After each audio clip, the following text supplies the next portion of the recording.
Thank you for tuning in. My name is Edward Sonnino.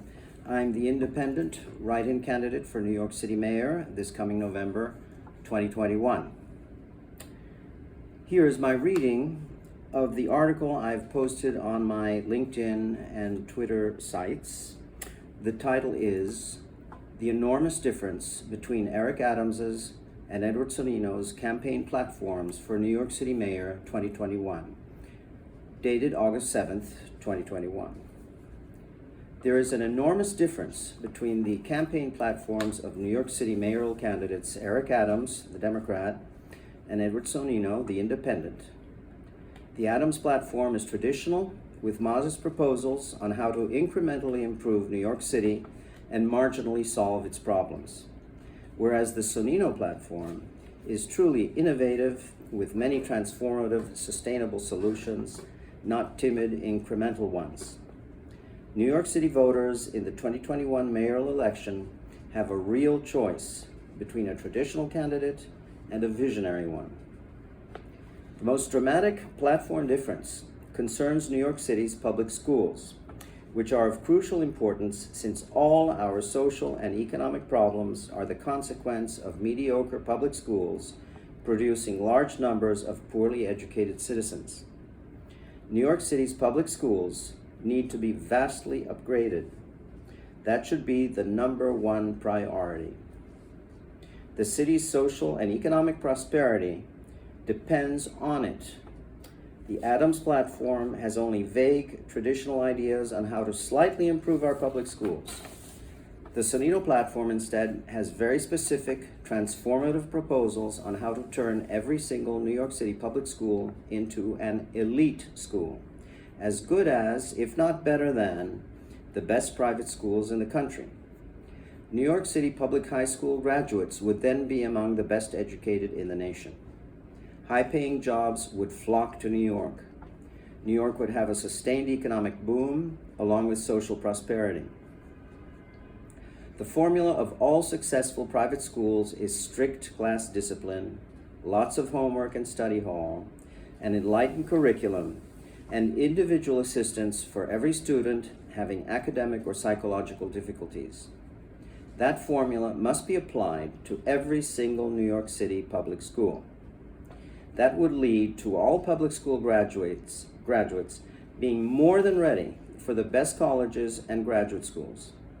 That would lead to the end of dropouts, widespread poverty, violence, crime, and addiction. Also to much lower taxes. Devising an enlightened curriculum is essential for providing a truly excellent public school education. The basics and math science are not nearly enough.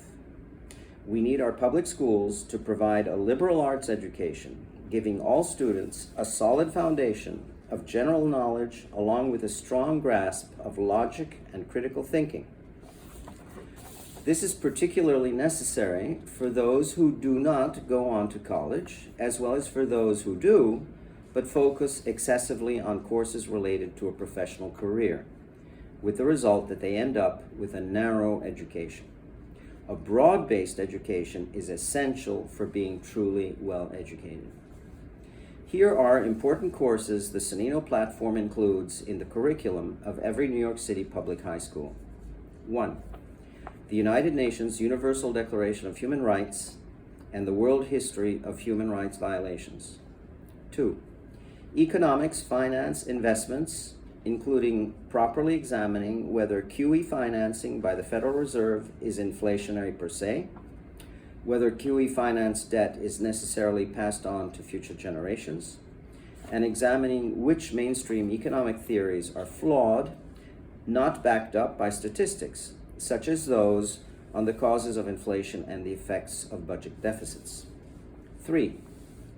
20th century world history in great detail, since all students must understand the causes of World War I, the causes of the Great Depression, the causes of communism and fascism and why they failed, the causes of World War II and the Holocaust, the causes of the Cold War, the causes of the Israeli-Palestinian conflict, and the reasons why all land for peace negotiations have failed, the causes of Islamic terrorism.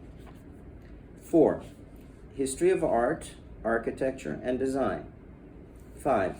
History of music. 6. Logic and critical thinking, and how to properly play the devil's advocate in order to spot fallacies generally and in conventional wisdoms in particular, accompanied by case histories and workshops. 7. Ethics and empathy. 8. Introductory and constitutional law, including examining whether presidential pardons are limited by conflict of interest considerations, must be for specific adjudicated crimes, and must include a written moral or legal justification, whether the Justice Department's Office of Legal Counsel opinion against indicting sitting presidents, which was ordered by Nixon as Watergate was unfolding, is legally invalid and fraudulent, and whether that OLC opinion is misleading and full of fallacies and misstatements. Whether wealth and estate taxes violate the no-taking clause of the Fifth Amendment, whether the death penalty violates the cruel and unusual punishments clause of the Eighth Amendment. 9. Foreign languages and cultures and Latin. 10. Comparative religion, including examining key parts of the Bible and the Quran. 11. Marketing and advertising. 12. Psychology, including group therapy and good parenting workshops. 13. The major mistakes in economic, social, and foreign policy over the past 100 years, and which would have been the correct policies. To heighten interest in the 4-year Economics Finance Investment course, all high school students will manage their own virtual stock portfolio, viewable by everyone online in real time, along with their monthly economic forecasts. Cash prizes for portfolio management and economic forecasting will be awarded to class, school, borough, and citywide winners annually. There will also be annual competitions in art, design, including fashion design, music, and sports, with high-profile celebration events for the winners at the end of each school year.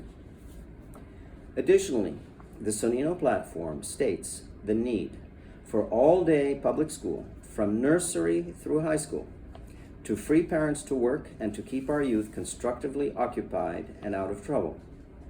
Quality breakfast, lunch, and dinner offered daily. And of crucial importance, well-organized voluntary extracurricular activities in arts, sports, and vocational topics on weekends, holidays, and during the entire summer break. True, real, equal opportunity must be provided to all our youth, and top-quality extracurricular activities are essential, not just top-quality academics.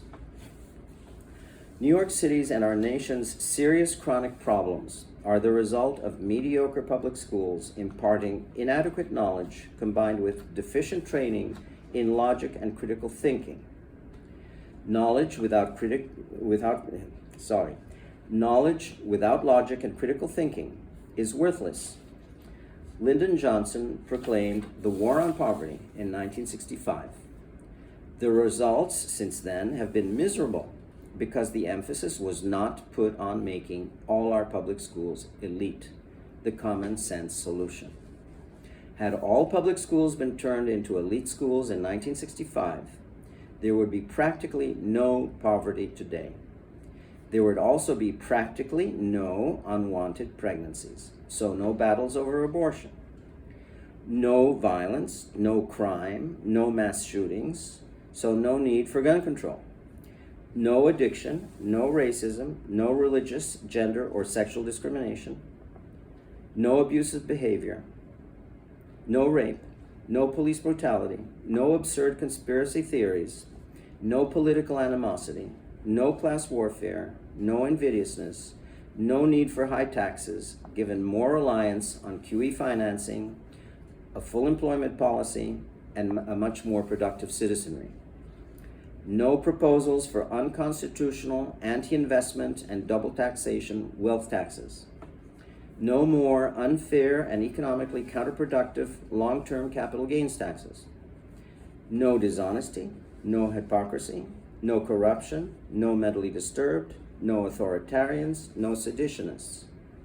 We would have no migrant illegal immigration crisis, as our political leaders long ago would have understood the logic of requiring all visa and asylum requests to be made exclusively at U.S. consulates in the country of residence, not at our border. Also, the logic of having a major, sustained Peace Corps effort to help poor countries develop economically and socially through effective education and infrastructure projects. We must finally commit to turning all our public schools into elite schools, thereby ending up with a well-educated and well-adjusted citizenry. There's no time to waste.